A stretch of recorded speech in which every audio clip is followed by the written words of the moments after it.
Welcome to the LNOD Big Debate. Like we normally do, quick show of hands, how many of you are here for the first time?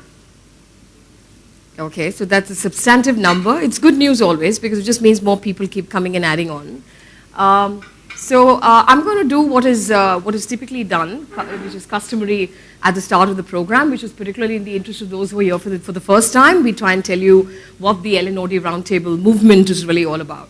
And what is the genesis of this organization and how did we come about creating the LNOD Roundtable. So for those of you who I haven't met before, I'm Sujaya Banerjee, and I'm the founder of the LNOD Roundtable. I have some very exciting people who came together with me to create this forum.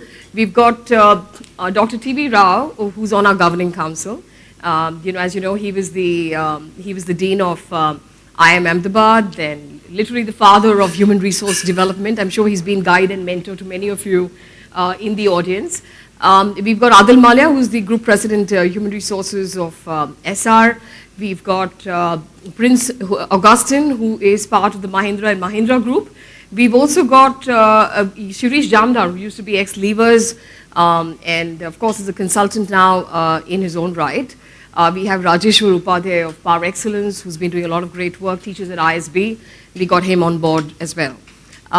So I must tell you a bit about the creation, the genesis of this forum, and so you know where this really fits in and why we're talking about talent or having a big debate and what have you. So this really started about 3 years ago, And it was a couple of us who were really talking about the fact that most of the forums that existed, and we're all part of many of those large HR forums, I'm sure like a lot of you in the audience, had really started becoming more of networking places rather than places that actually share application-oriented knowledge or actually deal with practical challenges and pain points that professionals, HR professionals are actually experiencing.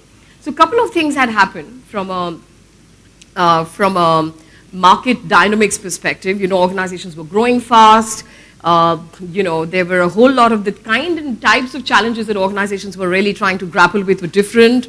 A lot of people in key positions within organizations in HR, were from the employee relations stream, so really were not really, from past experience, really geared to be able to handle some of these challenges. The expectations from HR had changed dramatically because it was not about transactions anymore, with more and more organizations really outsourcing the transactions part. The requirement was to be able to manage transformation agendas within an organization. And we had this good, honest discussion about how prepared were we as a community to really grapple these. And I don't even want to begin about the young talent we were hiring from the colleges because it really came in with really next to nothing. I mean, it was as good as starting with a blank slate, and apologies to everyone who's from a premier school here. So am I, and I'm just saying that no issues with MBAs except for the fact that ones we were getting in for HR were really very ill prepared for the kind of agendas that organizations were actually trying to grapple with. So the big question that was looming large is who's going to ever address this? Which forum or which, and there are a lot of common pain points, a lot of common challenges. We discovered that we were all pretty much in the same boat on quality of talent, capabilities even at senior and middle level to be able to manage some of these challenges. The agenda had changed and there really wasn't a go-to place that was actually dealing with these agendas. A lot of large forums were announcing, we'd have Dave Ulrich, and we all respect Dave Ulrich so much. So we'd have all these gurus who'd come down from the West, and it was more like asking, are you going for that rock concert? You know what I mean? So everybody'd be really excited to go there. But if you really ask people, what did you really learn? What is really great? What are your few insights on what you're going to be able to take back and apply? They'd say, well, he was nice to listen to. He said a lot of things which are in his book. And then that kind of left us saying, all right, so what does one really do? Where is the go-to place where people, even young people, can go to and actually come back inspired to do something with the knowledge they actually get access to? So we said there was a need for a real forum that was talking about transformation. I was talking about real issues and challenges that organizations were experiencing. Where is the go-to place for debates, discussions around this? And how do we create, most importantly, a repository of knowledge that all of us can have easily access to? I mean, most organizations are like dark tunnels, you don't know what they really do. So everybody talks about great practices and next practices, and if you went to most forums, you'll believe that no organization has any problem or troubles at all because everyone's doing more of PR than HR there, with essentially positioning their brands and obviously trying to use those forums as an opportunity to be able to attract talent and the rest of that. So we said, where is the go-to place to discuss failure stories? Yeah, where do we actually talk about what's not working? And how do we start making that work? So that is really the reason why we created this. We said there is nothing, so let's start that ourselves. And clearly, what we were also seeing happening is that in the first phase, we saw personnel and administration departments being called HR. And in the next phase, we've seen training departments being called learning. And we said we must try and essentially address this whole business of learning because it's not another new, fancier Western label for training. Yeah, it's about being able to drive change within an organization, then enable organizations to be able to drive transformation, and how HR can be so centrifugal to that agenda. So that being the reason why we created this, we were 13 of us when we started, and sometimes 13 is a lucky number because it's grown ever since. We're now, I'm very excited to tell you, we have 5,800 members across India. We have a chapter in Pune, which we started recently, a chapter in Delhi that we started recently. We get a lot of hate mail from people in Bangalore and Hyderabad who are asking, well, what have we done to not deserve an LNOD roundtable, in our city? So we've parked that for now. We don't have resources right now to go with Hyderabad and Bangalore because this has really evolved so fast. But I think what is very visible and apparent is that there was an obvious need for a forum of this kind. Now, what does this forum really do? We meet once a month in what we call master classes, and the master classes are done in 4 formats. And I want you to stay with me as I explain this because I'd really like some of you to come forth and offer yourselves to be able to really participate in some of these formats where we require organizations to really step in to anchor these. The first one's called the knowledge sharing format, which really means a company, an organization hosts the forum. We have not more than 30 or 40 people in that meeting. And in the first half, the organization actually shares their change journey or their transformation journey with the group that's attending in the first half. So what has been your organization's learning journey, or how has your organization attempted to become a learning organization, is the first part of the discussion. The second part of the discussion, the audience acts as a consultant on 4 or 5 live issues that the organization may be grappling with. So you actually give in the first half and you take in the next half, if you know what I mean. And this has been exceedingly popular. We've not done it in Bombay for a while, so I'm really looking forward to corporates which want to anchor this. If you don't have the space for more people, we can do 25, we can do 30, whatever, but I really think this is one part of the forum we mustn't let go of, because in the first 2 years we did a lot of it, and I think in the last 1 year there's been very little happening because there are not many companies coming forth to anchor this. I think it's a great format, and those who've experienced it, I think gained tremendously from the collective wisdom and the intelligence of the audience. The second format is the masterclass, which is professionals teach professionals. And I think that has worked wonderfully well, because if there is a professional who's actually implemented something well, I don't think you have a greater teacher guru than somebody who's actually practically implemented something. I mean, all great respect to everybody who's writing great books, but really the ones who really do, we really want to learn from them, right? So if you talk to thought leaders, they'll tell you that everything's not about execution, but in the world we exist in, it's about what you can actually apply and what you can actually do, what impact can you actually make inside your organization. So learning from professionals who've been there, done that is a great format. And that is how we started Masterclass, because as we went along, we figured there's some companies who are doing some stuff beautifully well, and they're great people that can actually teach other professionals how to do this. So we've had some great masterclasses. We've had companies come and share about innovation, how they've driven a successful innovation program. We've had people come and talk about how do you create a strong coaching and mentoring practice within your organization. We've had people come in and talk about how do you make leadership development programs work. We've spoken about how do you enable learning transfer inside organizations, all very practical stuff. I think Prince did a session on how do you make balanced scorecards work within organizations. So we've done all of that, and and many more. You can look up some of our calendars in the past, which have been exceedingly well received. The third format is essentially where what we call the L&OD Insight. It's like the TED Talks. So we have 7 speakers, 17 minutes each. So 17 minutes rapid fire of 7 themes that are relevant to learning professionals. And then we have these, conversation cafes after that to be able to take on the 7 themes to discuss in terms of how you can actually practically take those ideas back to your own organization. And the fourth format is the big debate. We started this last year, and I must say it's very popular. I've had members write back telling me this is easily the best format, and they're really excited about it. And the reason we get that is because we're really talking about some real contentious stuff, the kind of stuff we don't talk about to anyone, because we all want to look so good inside our own organizations. You know what I mean? So it's the ugly part that we don't want to tell anyone. So it's some of those conversations which can actually provoke you to think differently and to be able to do a real reality check on where are we really as a community. Okay, so we did a session called the missing link. Yeah, so the big debates had themes like the missing link. Does India Inc. have a middle management crisis? And we were talking about how the whole part of middle management, the whole process of horse trading from campuses, and the rest of the whole melee of trying to retain talent at a junior level has got us to prematurely push people to the middle management positions, and a whole lot of people who are individual contributors who are posing as leaders of other people inside organization and missing the opportunity of being able to translate vision into action. And they being the key linchpin to really get the leadership to be able to translate its ideas into action, are a whole lot of organizations missing the plot by prematurely putting people into leadership positions. And then, of course, then we have the corporate doors here, like you have today, talking about all the great work we're doing in the area of leadership development, but the genesis of that we know, right? Why do we have to put so much of investment into leadership development? I had an interesting conversation with our chairman here of the SR group yesterday, and he was asking me that, the salaries have gone through the roof. So if you want to try and hire any CEO from the market, it costs you, and it costs you an arm and a leg to be able to get them on board. And after you get them on board, you've got to put them through leadership development. So he was asking me, what is this all about? I don't mind you doing this, But why does everyone require so much of training and retraining? And it's not because our philosophy is that you should come knowing everything, but a big question to ask, which is how many people who actually, even in leadership positions, really ready to be able to actually lead. We did another contentious talk on engagement, employee engagement, and I was very excited to get all the consultants who actually represent, who bring in great leadership programs into India, like Hewitt and Great Place to Work, and we had everybody on the same dais. And we spoke about some real harsh truths to do with employee engagement.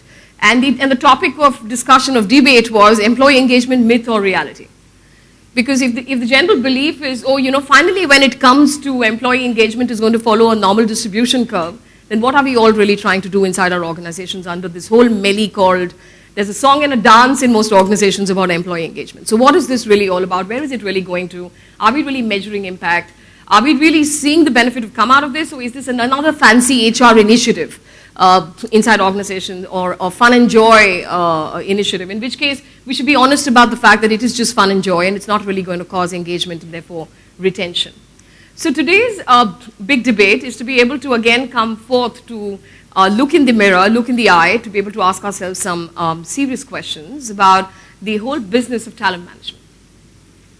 And in the last 2 decades particularly, I think India Inc. has essentially seen a huge change in the talent dynamics in the market. There are many more opportunities, very few very capable people and experienced and educated people to be able to take these jobs, what McKinsey popularly called the war for talent. And what has come with the war for talent is a huge, and I think that is, I've always been very excited about that, which is that it's got organizations to, notwithstanding whether it's because of the war for talent or because they want to position themselves as great employers, nevertheless, the positive outcome of all of that effort is that every organization is striving to become a better employer, is striving to deliver on its employer value propositions. So what has come with this is this whole business of talent management. And is this another label for stuff that we were already doing under HR? So like we've started calling recruitment talent acquisition, and we started calling training, learning, and we've forgotten about career development in the middle of all of this. And succession planning and development is good stuff to talk about, but God knows how many people actually have anything at ground level. Have we decided to put all this under this great umbrella called talent management? It just sounds so much more smarter than saying I work for human resources or I work for the personnel department or the people department or whatever. So today we're going to try, and in the big debate, look at the whole melee of talent management. And we're going to look at, is talent management more talk than walk? What are people really doing under this dubious umbrella of talent management? What's really going on there? We have our friends from the consultant fraternity as well, who again offers services and advisories in the area of talent management. So what's really going on there? How much of this do we really need? How much of this is best practices imitation? And how much of this is real implementation and execution because it's relevant to the organization's strategy? And how many of us really have mechanisms to be able to measure what we're really doing? And I think we're going to try and open up that debate and try and take a good hard look at ourselves. I want you to be able to fasten your seatbelts, brace yourself. This is going to be on for about an hour and a half. So I'm going to not stop for comfort breaks and bio breaks or coffee breaks. You must feel free to do that as we're going along. So if you want to step out, do your bio break. You're going to miss some really exciting stuff here if you go to your bio break in between. Okay, so I'm going to advise you stay in the room as long as you can. So I hope you've got that out of the way already. But pick yourself a cup of coffee if you think you want one. If you want to come back all charged to be able to make this as exciting as possible, grab a cup right now. We're happy for you to do that. So there's flexibility to be able to do that. We'll get the very exciting panelists that we've actually lined up for you in the next couple of minutes. I'm going to ask you to stay right till the end of the debate, because one of the reasons why we planned the debate is because the topic's so exciting, but also because one of the things that we've been doing under the umbrella of the LNOD Roundtable is driving some very exciting studies. So in 2011, we led a study called the Best Learning Organizations of Asia study. And we invited stories from organizations saying, tell us how you're a learning organization. And we gave them a five-level acid test that they had to kind of stack up against to say, well, mine is a learning organization. And I'm very excited with the stuff that really came out of that. We get onto our website, you'll get access to all those stories. Tata Motors won that round, and we eventually awarded them the Best Learning Organization of Asia award in 2012. In 2012, we initiated the next study, and this time around it was called the Best Change Interventions of Asia study. And what we wanted to do here was 2 decades of so much of change that we've seen inside India. What are these exciting stories of transformation that organizations have done, with the cultural transformation, new initiative, revamping programs, revamping processes? What is it that you're actually been doing? There must be millions of stories. So we invited these. We had more than 40 organizations send us their stories, and 22 of them made it through the first round, and we eventually had 12 of them being presented at the Best Change Interventions of Asia a seminar and award this year. Mahindra and Mahindra won that round with the Mahindra Rise campaign, actually coming out trumps with being the best change intervention of Asia. We're now ready to launch our next study, which is the 2013-14 study, and this time around it's called the Best Talent Management Practices of Asia study. And at the end of our debate, I will present that study to all of you so that you can look at how you want to go back, take a good hard look at some of your practices. I hope the debate does not dissuade you. The debate's meant to provoke you, to be able to go back and look at what you're doing differently, better, so that you can showcase this back as part of the study. And we have a very distinguished jury which will essentially judge these entries, and the best will get presented at the Best Talent Management Practices Asia Seminar and Award in June in 2014 next year. So I think with that as a backdrop, so do stay because we will be announcing the study and what the study will entail, and there are 4 categories in which you can actually submit your entries, so stay to be able to hear about that in a bit. So for now, are you all ready for the debate? All right, so talent management practices, best talent management practices of Asia study, and in that context, what we're going to be looking at is talent management and succession planning, more talk than walk. And to be able to allow me to be able to get started, put your hands together for Smita Afinwala. Smita Afinwala of DDI, as you know. And Smita, thank you for being here. We're very excited. I had blocked off Smita a long time back because we had scheduled this differently earlier. I'm really glad she's accommodated and come at the new date. So thank you, Smita, ex-country head for DDI, as you all know, and is now a consultant only recently after her very long and accomplished career. Next, put your hands together for Shalini Kamath.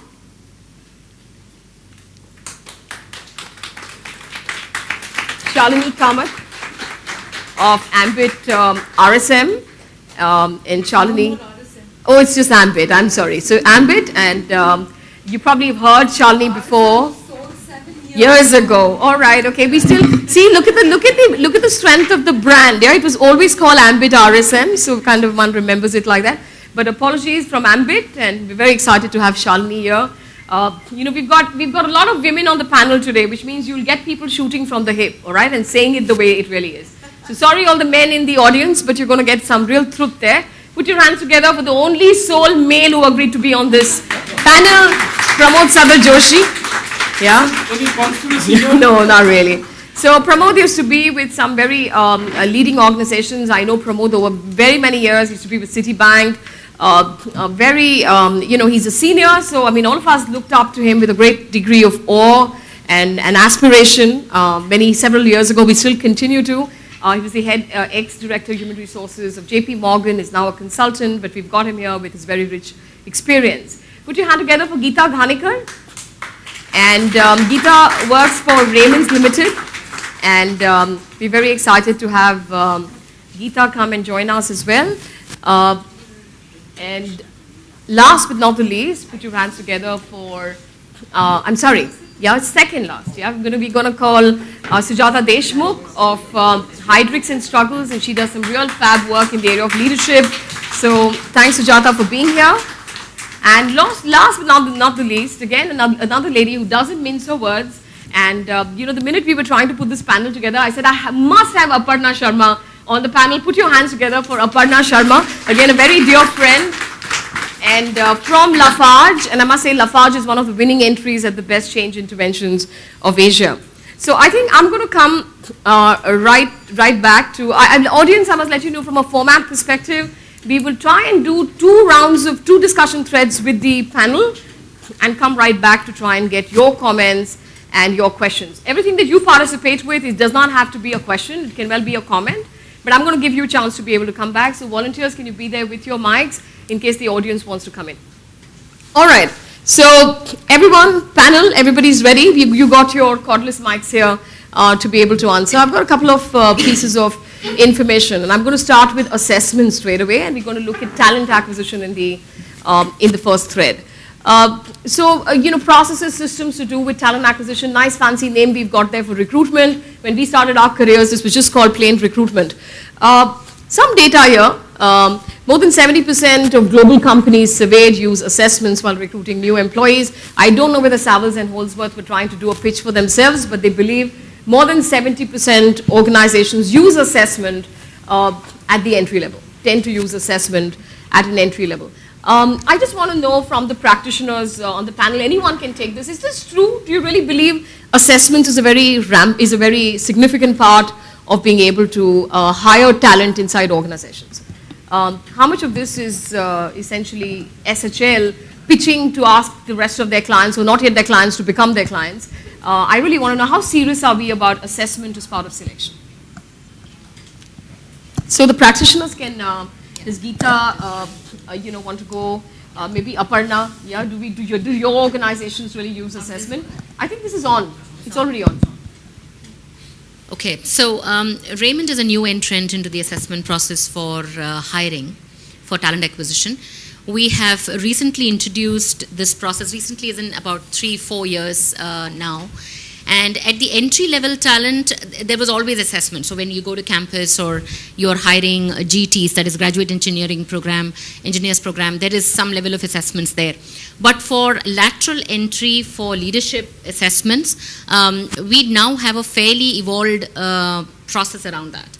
And from psychometric to competency to IQ-based testing, there is a whole battery of assessment process that is now in place for senior assessments. And internally, for an organization like Raymond, which is about 85 years old, this is a very nascent practice, and we have about 95% of the organization who's been there for a fairly long time experiencing this as a serious value addition. So I think a couple of things come out of this.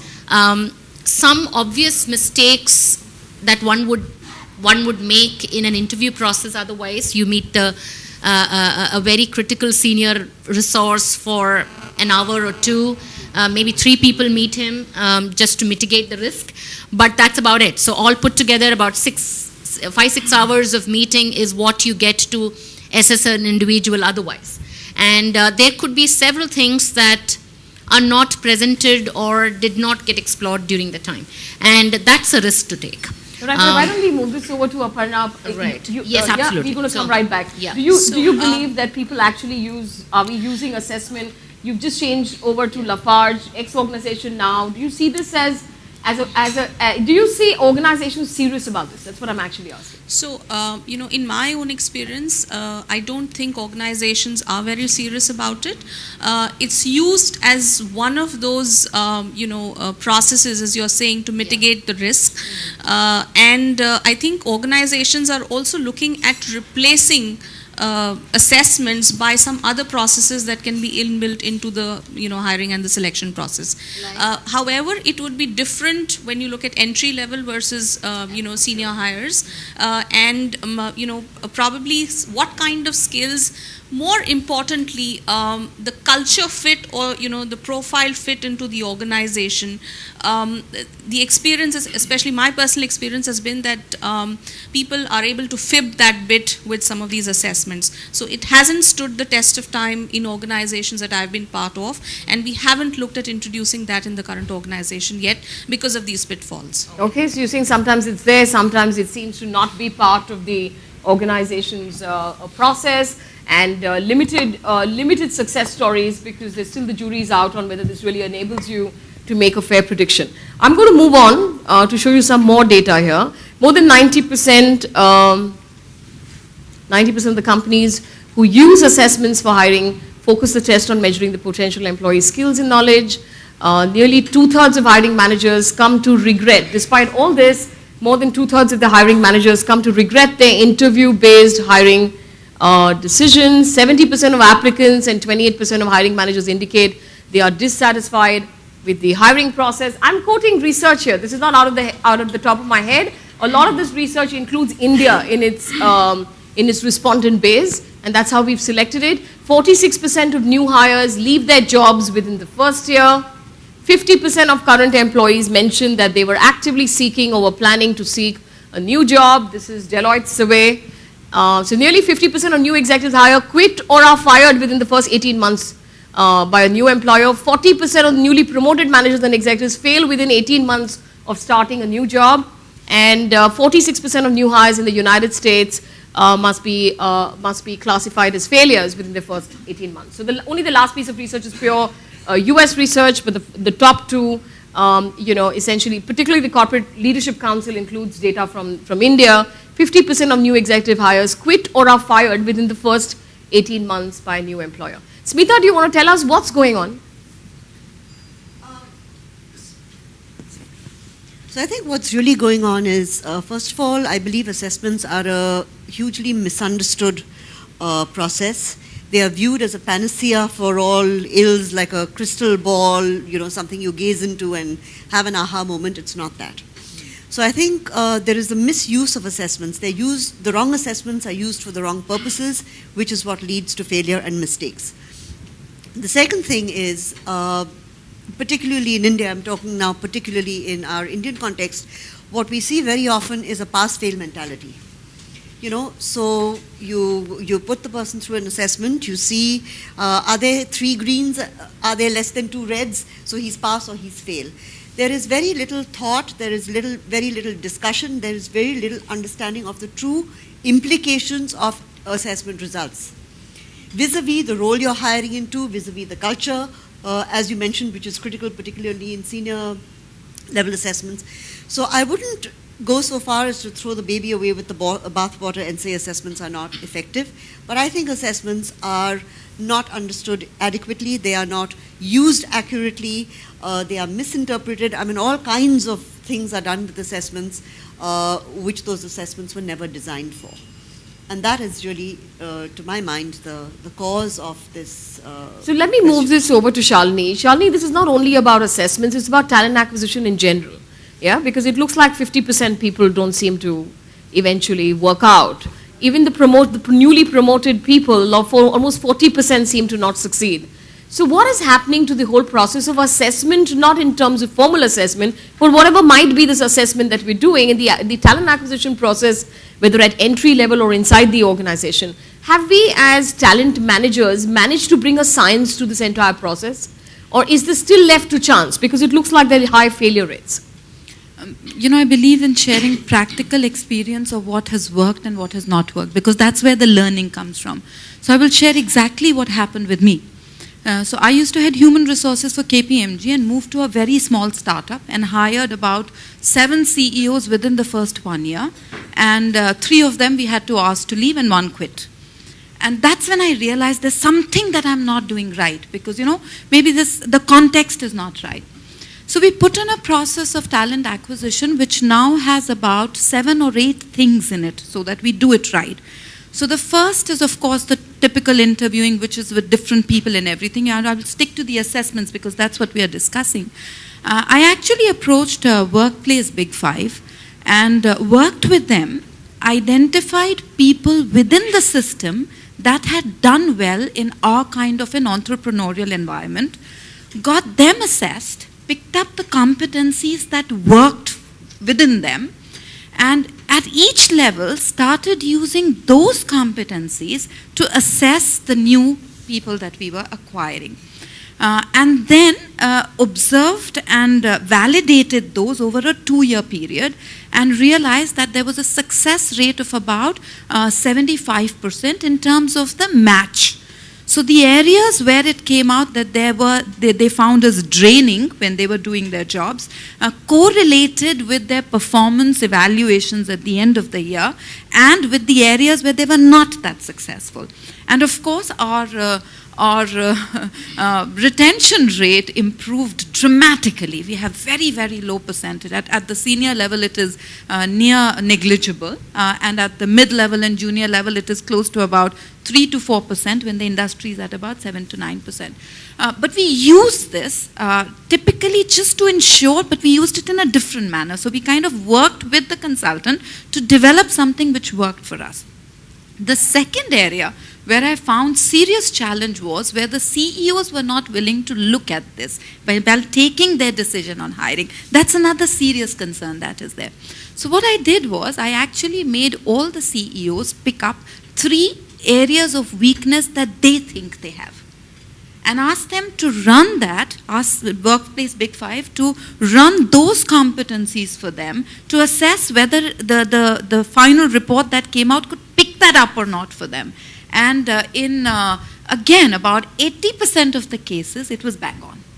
So that helped with the acceptance of the norm. So now we are at a stage when we look at acquiring a talent, irrespective of what level we are acquiring at, apart from the technical test that we run, apart from the interviews, and we run through about 4 or 5 levels of interviews, apart from the peer interview that we run, because we run a peer interview as well, and apart from the subordinate interview that we run. So subordinates do interview or have a conversation with the people who's going to be their boss, and at the senior level, the board interview that we run. So all those data and the Workplace Big Five assessment, they all form part of our talent acquisition. We look at each parameter and then take a qualitative, collective judgment whether this person needs to be a So, that sounds really impressive, and I must say that, maybe we should invite your entry as a best entry in the study that we were actually looking at, because you would definitely be an exception to the kind of rigor you're putting in. I'm going to pass this over to Pramod. Pramod, do you believe that organizations have the time to do everything that she just described? Great. We are living in the world of VUCA. I'm sure you read about it in Corporate Dossier 4 months back. Volatile, uncertain, complex, ambiguous. Bloodbath and mayhem out there. Nobody knew the dollar would go so high. The IT companies are really struggling how to get handle of this. So when you walk into a boardroom and you say, what about strategy? So what strategy? Long term is tomorrow morning, short term is yesterday night. In this kind of extremely unpredictable, volatile situation, do people have the wherewithals to actually determine this in a very scientific way? Some statistics. Do you all know, and I just learned, 2.5 million people take the MBTI every year. 89 of the Fortune 100 companies resort to MBTI. However, there is a contrarian view of it. And the contrarian view is, if you took an MBTI today, you'd be an INTJ, for instance. 6 months down the line, you're an TSJ. So map these 2 dimensions, the volatile business scenario and the not so predictable and consistent track record of any of these assessment centers. In the light of this, Dr. Surj, I do not know whether with all the science and discipline put in, it yields the best results. And look at the stats you've thrown up there. The number of people who are fired within the first 18 months. So what do they go through? An extremely complex selection process. I'm told Goldman Sachs at a CXO level makes you go through 26 interviews. I mean, at JP Morgan, I went through 13 interviews. So there is a science to it. I do not discard that. However, every CFO and a CXO today sitting there is himself sitting on a bit of a bubble saying that, what next? And therefore, you see those numbers saying that 40% of newly promoted, they fail because the backdrop just changed. So number one. Number two, beyond the science, if you've seen this movie Jobs, how did Steve Jobs go around building that company? A fascinating movie. I've not read the book. I'm sure some of you have read the book. The way he put the building blocks, and with all this thing about people orientation, here's a story. I met an Apple guy, and he's saying, when iPod was being made, there was a program manager responsible for the swiveling movement on the iPod. He spent 18 months on it, and he thought he's done the best. He went with the prototype to Steve Jobs, and he ran over it, and he said, do you think this can be a little more finer, smoother? Sorry, Steve, that's the best I could do. thank you, you're fired. Right? So this whole, if you see business leaders, they talk of people, they mean it, but when push comes to shove, it's hard business mandates that drive. In the backdrop of that, and therefore I salute companies, and this is not because I'm an SR, whether it's the Birlas and the SRs, you really got a seat on the table. They made a dent. What she just now talked about, she was the chairman yesterday, and what was he asking, saying, so you're doing all this, so like, where are you? I mean, is it really going to have an effect? It's prowess to her that she made a comment there saying, there is a science to it. Having said that, believe you me, when the Citibank chairman was asked to leave, when the Reebok executive was asked to go, and I'm going to be very factual here, I'm going to state, I know I'm being televised, but I'm going to talk stuff which is going to be, which is public document, public information. When you read the stories, these are companies which have amazing talent management processes. So what happens suddenly? The CEO who went through, I mean, they go through phenomenal Wharton and the Harvard kind of assessments. They get there, in half an hour the story is over. And then it's dismissed as saying, not a regrettable exit. So until you were there, you were this champion. But suddenly some slip between the cup and the lip, and it goes on. So I am a huge a person who respects the science, but the data, unfortunately, in the market, Dr. Sujaya, is somewhere quite decimates this amazing science. And one way out there is to get the analytics and the decision science in the HR community. It is missing. So you marry the gut, you marry the intuition, the pit feeling with the science. That's probably where the balance will be. You know what, I'm sure the audience loves you, because what he's saying is we HR folks are doing our jobs, the leaders are being too stringent in terms of performance, and maybe that's why this is happening. My question is to Shalini. You were mentioning that despite doing everything right, there is still a lot of dissatisfaction because the outcome of the performance management system, like promotions or increments or bonus, etc., are not really, making people happy. So my question is, I definitely understand performance management is a crucial process and linked to lots of other things, but do you really need to link promotions with only performance, or there is a lot more, while taking promotion decisions, like the potential or the functional competencies, etc. Is performance management not being or is it being overutilized to take certain decisions? No. So what I meant is that what I was trying to explain is that there is a linkage of rewards with performance management. That doesn't mean that that's the only sole contributor to a promotion. Absolutely not.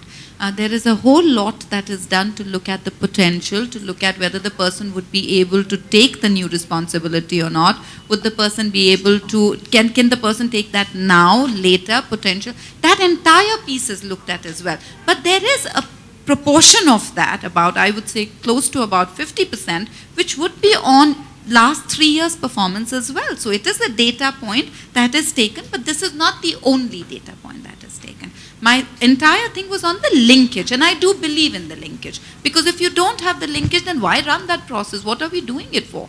Let's just write it off and say, sorry, it doesn't work, and get over with life in there. But because currently we've not been able to devise a mechanism that could work in absence of a performance management system, we are continuously using it, trying to ensure that it becomes a little more open, little more transparent, little more accepting by both sides, the organization, and because even the board questions many times to say that you come back and say that we have the best talent in the organization that we have. You have the rating scale, which is the bell curve. By the way, we do follow the bell curve, but we don't follow the last part of the bell curve, which is the 5 to 10%, because we strongly believe if we send these 5 to 10% out, where would we first find more from? And second, they are very good as well. The ones that we will find are again, going to go through the training period and everything. It's just not. So we don't do the forced downward curve ranking. We don't do that. So there is a linkage there. Okay. Any other points Hi. here? I'm Prasanna from Shapurji Palanji. My experience in over several organizations is that this grief that you said, I mean, if it varies, It's largely, I think, there's an amount of subjectivity in the performance appraisal process, no matter how sound the process is. But the real grief sets in when the goal setting process, you call it KRA, KPIs or whatever means, there's not sufficient of investment of time, weightage, etc. given by the organization. Because ultimately that is the starting of the performance management cycle. But where in organizations that is given a lot of thought, lot of process, I think the performance management does lead to a little more balanced kind of a reward process, but without it, it doesn't. And unfortunately, still today, it is everything has become reward centric. Rewards are related to performance. So it's only at the end of the year that people, go into the appraisals that seriously, not in the beginning of the year. Okay. My experience. Good point. Yeah, point here. Can we get a mic across to him? Yeah, hi panel. My name is Agnello. I represent Reliance Capital. My thoughts basically was two-folded. One is when we have this PMS system that's happened in the good times, when there is profitability, you generally see the swing of happiness and the quotient of feedback is very high. But when the VUCA kind of an environment comes and the organization is struggling, economic environment is very difficult, you generally see the dip in performance satisfaction. One of the thoughts, again, I'll leave it to the panel to come back, is people tend to generally cover up because they feel, okay, the environment has been tough, but the organization is expecting us to deliver, but it's very difficult. So, but I'm making an effort. Is there a scope where you also can, during this period, rank a person based on the effort? And maybe the person may not be expecting what you gave in the good times, but if you're ranking him and you're saying, yeah, you've done a good job, you got A when you scored 120 points, you brought profitability, but today you brought 50% of the revenue. But still, for the effort, I still rank you because I know you're a great guy. Do you think the satisfaction will still turn around? Because I believe at the end of the day, people do want to be appreciated for the effort itself also. And I think that is exactly what I was talking about when I said that I think performance management has to look at things from a much broader perspective and has to take into account environment, people's aspirations, as well as organizations' aspirations. So this is an example or a way it would actually play out, because I completely agree with Sujaya. This is the most contentious, most grief-generating process that exists in organizations today. All right, anything else here? Anyone else who has a comment? Yeah, I think one there. Yeah, hi, I'm Priyanka from Raymond. One question is that what exactly is the metrics or measure of success of this process? Is it a perfect bell curve or employee satisfaction, or really the extent to which the process delivers business? And secondly, who is the owner of this process? Is it the HR or the business head? The question came up, but the answer didn't come. Okay, Shalini wants to answer, and I think Pramod wants to go as well. So as far as who's the owner of the process, I feel there are three constituents that are the owners of the process. First of all, the individual himself, the employee. The second is the line manager, and third is the HR. Each one plays its own role, but all three are responsible for the process. It is not just one individual. So that's the first part. Your second question was on? How do you measure impact? Measure again has, in my mind, has to have two, which is the organization moving in the direction that it has to, because it is the cumulative performance of each individual that is going to have that traction and make the organization move, and the satisfaction of the employee. So it has to go hand in hand. And that is why when we run our year-end surveys, we measure both simultaneously to see whether both are moving there or not. So there is a balance which has to be maintained within both, because if the organization is very happy with the system, but the people are crumbling inside, it's a short-term view. But I see your question, Priyanka. You're asking, if the purpose of performance management is to collectively raise the bar of performance within organizations, are we managing to actually do that? I think that is actually your question, Pramod. It's just a quick one, and it merges beautifully with your question, the effort and the results. That is a derivative of how the senior management sees this. When I say CEO and the A team, are they looking at process excellence irrespective of there are deadwood and corpses lying around and you have this very polarized results? Or they do want to appreciate the effort levels, which in turn is further derivative of VUCA and the times that you live in. There are times where it just results. A. B. It's it's also industry specific. Some industries will have the effort level captured in, because it's not some really quantum leap that they would be looking year on year. HDFC Bank grows on 33% quarter on quarter. Will they be able to sustain it? Now, that's a high performance organization where effort levels, but if there is probably, let's say, a large textile company, for instance, I mean, it's important, it's basic economy, it's not a knowledge economy. You do not really want to have prima donnas there who year on year 30% growth.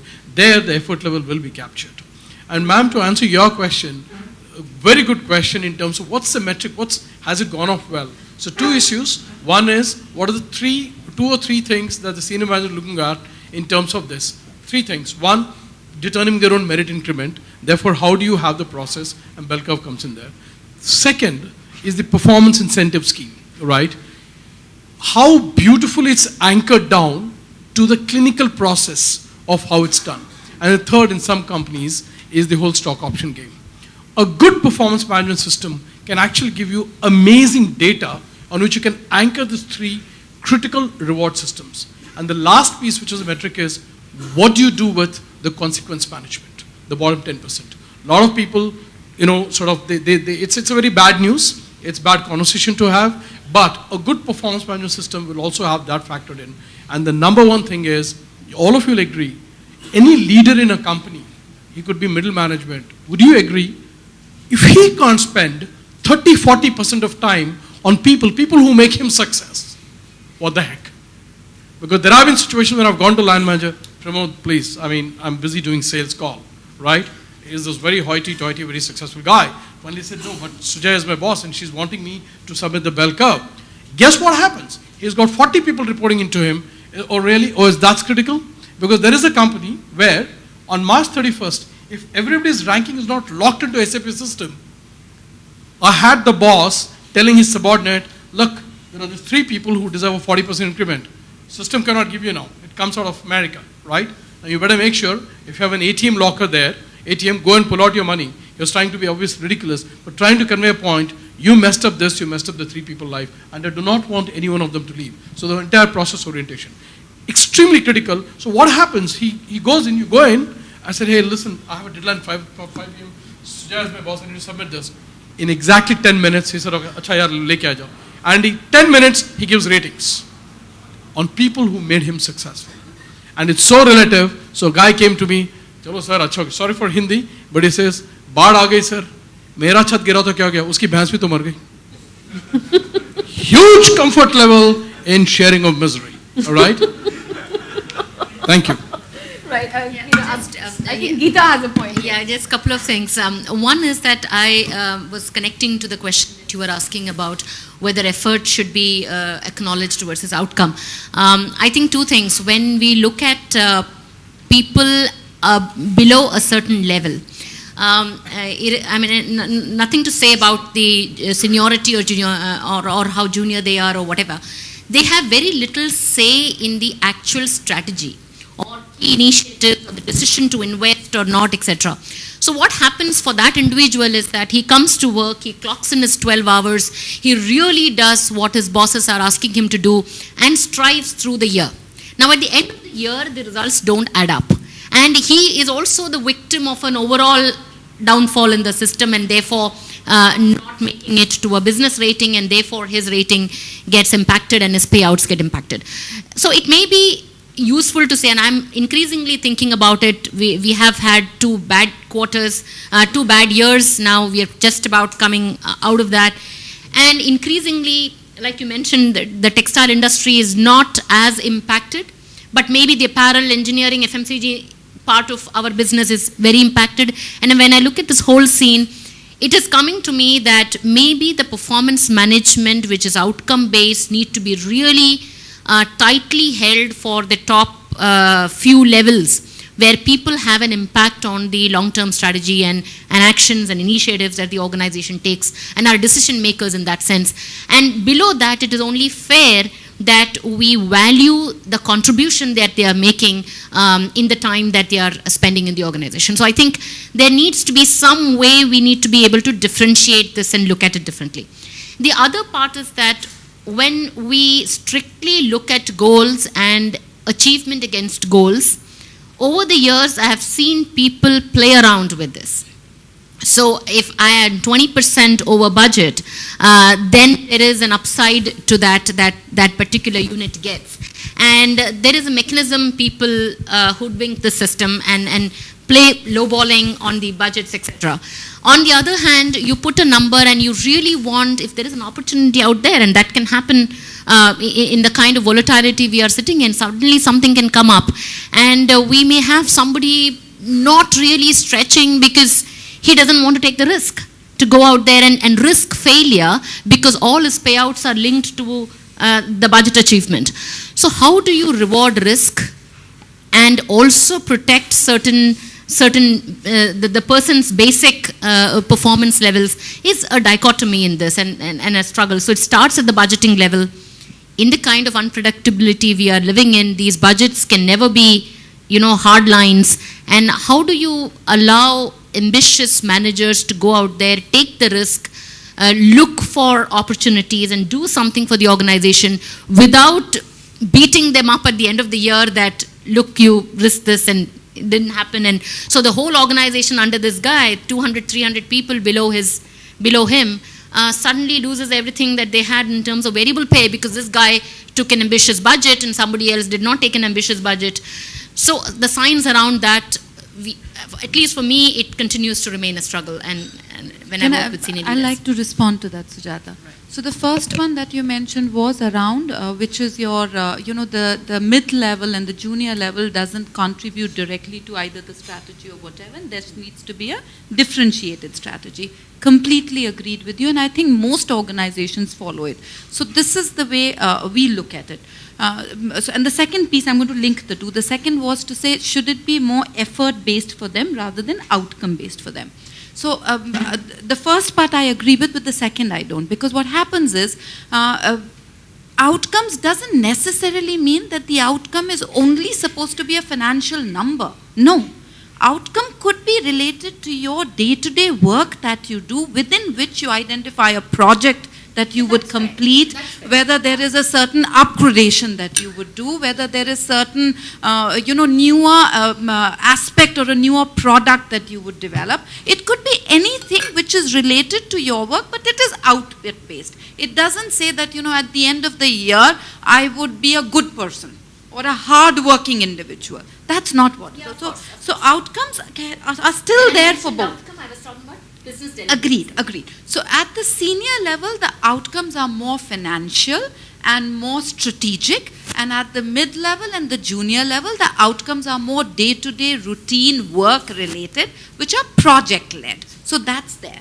The second piece is there is complete clarity in our compensation policy. If you look at it, it says very clearly, in a bad year, the mid-level and the junior level will still earn a bonus as long as they are in the top 2 or top 3 categories, whatever that is.